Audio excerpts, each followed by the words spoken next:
اس قسم کا عدالتی ریفارمز لے کر آنا چاہیے، اس قسم کا جوڈیشل ریفارمز لے آنا چاہیے،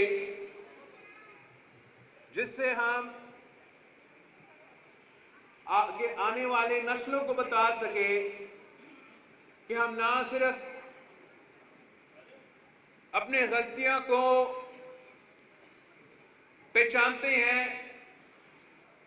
مگر اب جو وہ کام ہوگا اپنے آپ کو، ہمارے نظام کو درست کرنے کے لیے، وہ بھی ہم کرنے کے لیے تیار ہے۔ اور ایک طرف عدالت خود ایک ایسا فورم ہے، وہ خود کچھ ریفارمز لے کر آ سکتے ہیں، مگر جو سب سے بڑا ذمہ داری ہے وہ پارلیمان کا ہے۔ اور پاکستان پیپلز پارٹی نے جو چارٹر آف ڈیموکریسی میں شہید محترمہ بینظیر بھٹو کی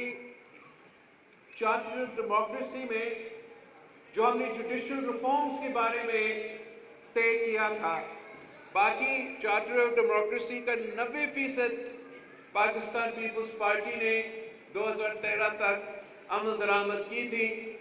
18ویں ترمیم، NFC ایوارڈ ایسیٹرا، مگر جو 10% رہ گیا تھا وہ ہمارا جوڈیشل ریفارمز تھا، جس سے ہم نے ایک کانسٹیٹیوشنل کورٹ قائم کرنا تھا جو کانسٹیٹیوشنل میٹرز کو دیکھتا، اور ساتھ ساتھ جو ججز کی تعیناتی کی طریقہ کار اس کو امینڈ کرنا تھا۔ یہ دو ایسے شرائط ہیں ہمارا چارٹر آف ڈیموکریسی کے، جس پہ ہم نے آج تک عمل درآمد نہیں کی، اور جبکہ میں سمجھتا ہوں کہ اب اتنا تاریخی فیصلہ آیا ہے کہ اگر پاکستان پیپلز پارٹی اس قسم کے جوڈیشل ریفارمز لے آنے کا کوشش ہم نہیں کرتے ہیں تو پھر ہم اپنا ذمہ داری پہ، اپنا فرض پہ ہم پورا طریقے سے نہیں اتر پا رہے ہیں۔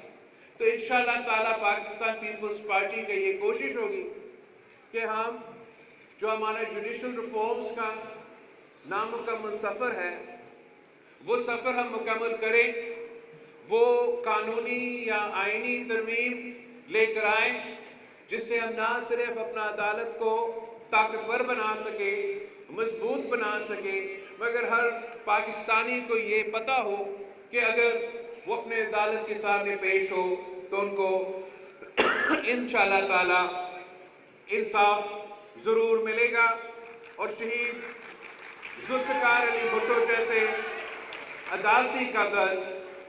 پاکستان کی تاریخ میں پھر سے ایسے جرم نہ ہو، اور انشاءاللہ تعالی پاکستان پیپلز پارٹی کا ہمیشہ یہ کوشش رہا ہے کہ ہم پاکستان کے نظام میں وہ بہتریاں لے کر آئیں، وہ جمہوری بہتریاں لے کر آئیں جس سے پاکستان کے عوام کو فائدہ ملے۔ اس وقت پاکستان کے معاشرے میں اور پاکستان کی سیاست میں جس طریقے سے نفرت کی سیاست عروج پہ ہے، اور سیاست نہیں رہا بلکہ سیاست کو ذاتی دشمنی میں تبدیل کیا گیا ہے۔ پاکستان کی سیاست میں وہ گنجائش ہی نہیں رہا کہ ہم ایک دوسرے کا جو اختلاف رائے ہے اس کا رسپیکٹ کریں، اور پاکستان پیپلز پارٹی کا ماضی میں بھی ہمیشہ یہ کردار رہا ہے کہ ہم سیاسی کنسنسس کے تھرو، پولیٹیکل انگیجمنٹ کے تھرو اور ریکنسیلیشن کے تھرو اگر 1973 کی آئین پاس کیا گیا تو اس وقت بھی پاکستان پیپلز پارٹی نے زور زبردستی نہیں، ہم نے کنسنسس بنا کے 1973 کا آئین پاس کروایا. اور جب صدر زرداری نے 18ویں ترمیم پاس کروایا تو تب بھی ہم نے زور زبردستی نہیں، ہم نے کنسنسس کے ساتھ، بات چیت کے ساتھ، سیاست کر کے سب کو ایک پیج پر لے کر آ کے وہ آئینی ترمیم لے کر آئے. اور آج بھی جب پاکستان میں اتنے بڑے مسائل موجود ہیں، جہاں ایک طرف ایک معاشی بحران ہے اور پاکستان کے عوام مہنگائی، بے روزگاری اور غربت کی وجہ سے پریشان ہے، تو دوسری طرف ہمارا جو سیکیورٹی کا حالات ہے، جو دہشت گردی کے واقعہ ہیں، وہاں پاکستان کو خطرہ ہے. اور اگر پاکستان کا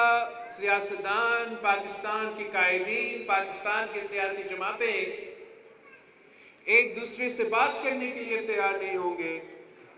ایک دوسرے سے ہاتھ ملانے کے لیے تیار نہیں ہوں گے، تو پھر اتنے بڑے مسئلے کا حل نکالنا یا پارلیمان میں اتنے بڑے مسئلے کا حل نکلنے کا ہمیں اتنا زیادہ امید نہیں. اور یہی وجہ ہے کہ صدر زرداری نے پارلیمان سے جب ابتدائی تقریر کی تو صدر مملکت ہوتے ہوئے، وفاق کا نشانی ہوتے ہوئے، صدر زرداری نے ایک مفاہمت کا پیغام بھیجا، ایک یکجہتی کا پیغام بھیجا. مگر افسوس کے ساتھ جو پاکستان کا ایسا سیاستدان ہے جو اپنے ذات سے آگے نہیں دیکھتے، پاکستان کے جو ایسے جو سیاستدان ہیں جو اپنی ذاتی مفاد کے علاوہ ملک کے مفاد میں دلچسپی نہیں لیتے، انہوں نے صدر زرداری کا اس قدم کو، اس پیش رفت کے جواب میں گالی گلوچ اور شور شرابہ کیا. اور پاکستان کے عوام نے اس دن جو بھی ٹی وی دیکھ رہے ہوں گے، بڑا مایوسی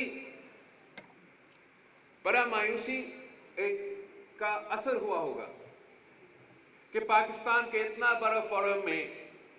جہاں پاکستان کے عوام کے مسائل حل ہونے چاہیے، ان مسائل کی بات پہ بات چیت کرنے کے بجائے، ان کے حل نکالنے کے بجائے، ہم نے پارلیمان کا فورم کے ساتھ جو اس دن سلوک کیا گیا، جو رویہ تھا، وہ نامناسب تھا. مگر پاکستان پیپلز پارٹی کا انشاءاللہ تعالی ہمیشہ یہ کوشش ہوگا کہ ہم پاکستان کے عوام کا مسائل کا حل نکالیں، کہ ہم گالم گلوچ کی سیاست کی بجائے، نفرت کی سیاست کی بجائے ہم پاکستان کے بارے میں سوچیں. اور انشاءاللہ تعالی اب اسی طریقے سے پاکستان پیپلز پارٹی کا کردار، چاہے وہ